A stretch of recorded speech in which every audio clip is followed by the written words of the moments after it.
첫 번째 경기 알크마르 대 고어헤드 분석 시작해보겠습니다. 알크마르는 4-2-3-1 포메이션을 바탕으로 유기적인 템포 전개와 고른 득점 루트를 갖춘 전술적 완성도가 높은 팀이다. 미어딩크는 전방에서 포스트 플레이와 마무리 능력을 겸비한 중심축이며 스미트와 미난스는 이선에서 템포 조율과 전진 패스를 통해 공격 흐름을 매끄럽게 이어간다. 후방 빌드업 또한 안정적으로 작동하고 있으며 수비와 미드필드 간 간격 유지를 통해 공간 제공을 최소화하고 있다. 고어헤드 이글스는 동일한 4-2-3-1 포메이션을 사용하지만 공수 전환에서 템포 대응력이 떨어지고 수비 간격 유지에도 큰 어려움을 겪고 있다. 에드 바르드세는 결정력은 있지만 이선의 연계 부족으로 고립되는 장면이 반복되며 안트만과 수레 역시 측면 전개 과정에서 볼 소유가 짧고 압박에 쉽게 밀리는 흐름이다.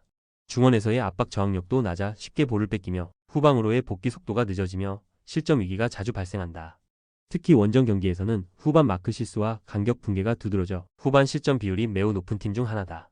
최근 홈 5경기에서 3승 2무, 평균 실점 0.6점의 안정적인 흐름을 이어가며 특히 후반에도 집중력이 잘 유지되는 편이다. 알크마르는 홈에서 전술 완성도 높은 템포 운영과 공간 활용 능력을 기반으로 안정적인 흐름을 만들어내고 있다. 고어헤드 이글스는 수비 간격 붕괴와 미드필드 대응력 저하가 뚜렷하게 나타나며 특히 원정 후반 실점률이 지나치게 높다. 이번 경기에서도 알크마르가 전술적 구조와 흐름 운영에서 압도하며 승리를 가져갈 가능성이 높다. 두 번째 경기 제노아 대 라치오 분석 시작해보겠습니다.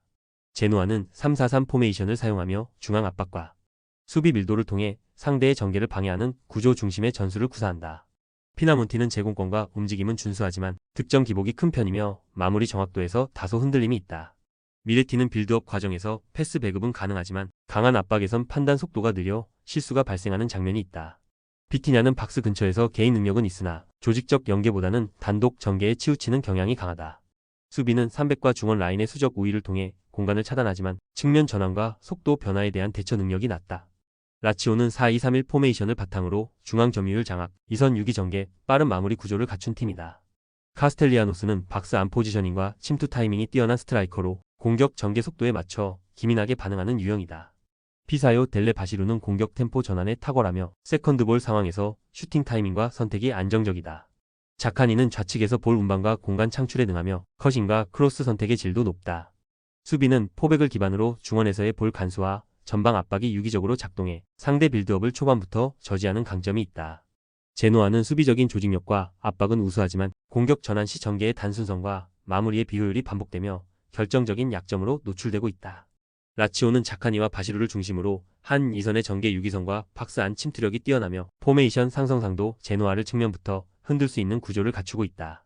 이번 경기는 라치오가 전개 주도권과 박스 앞 결정력 우위를 앞세워 승기를 잡을 가능성이 매우 높다.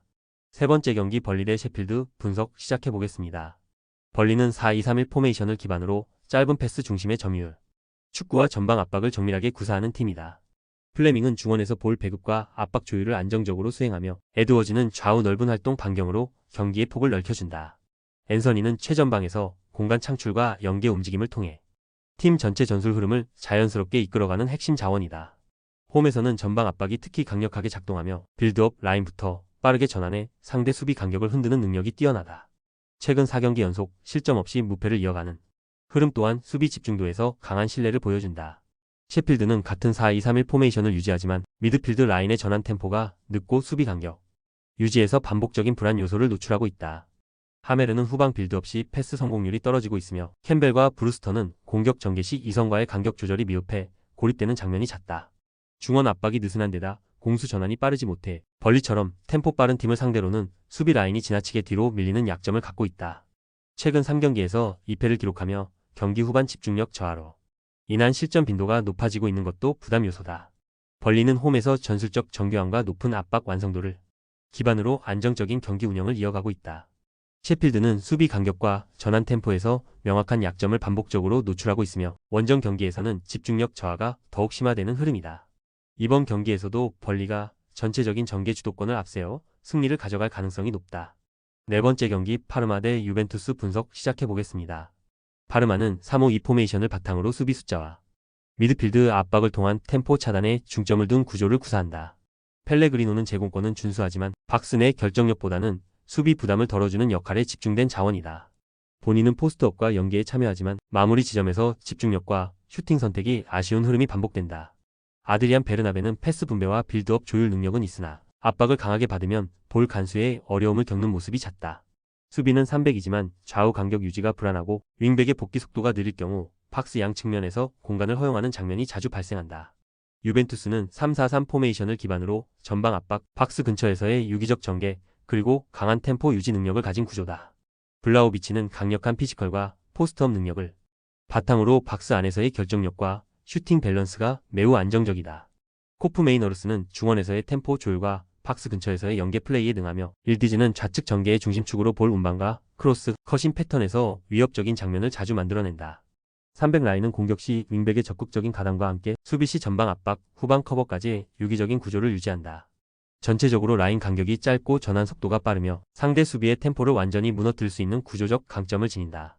파르마는 수적 운영에 중점을 둔 전술을 고수하지만 전방 결정력과 박스 근처 마무리 완성도가 떨어져 상대 수비에 큰 위협을 가하지 못하는 흐름이 반복되고 있다.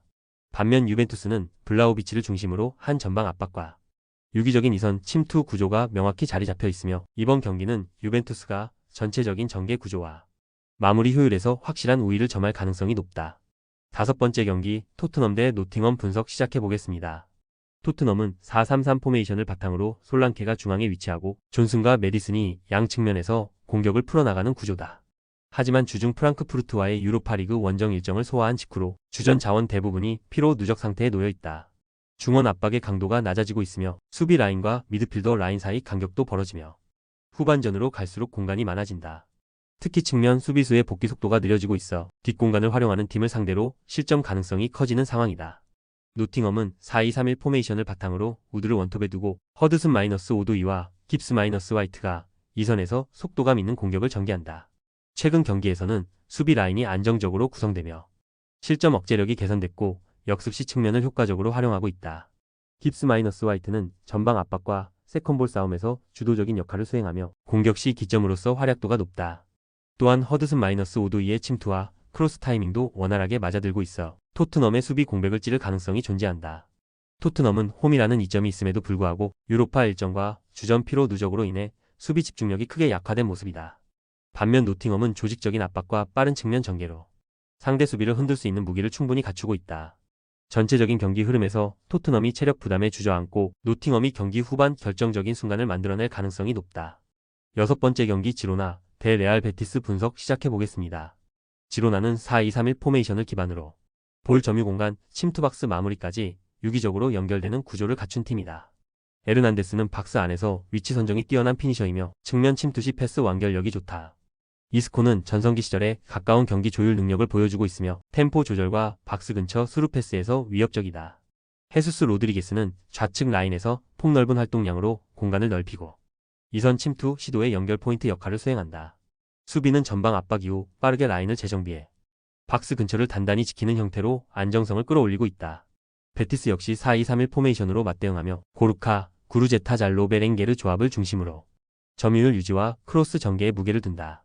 고르카는 제공권은 좋으나 압박을 받으면 침투 경로가 단절되는 약점이 있으며 잘로는 전방에서의 활동량은 많지만 침투보다는 볼 간수 쪽에 집중되는 경향이 있다. 베렌게르는 크로스 정확도는 높지만 박스 내 지원이 떨어질 경우 무위로 그치는 장면이 잦다.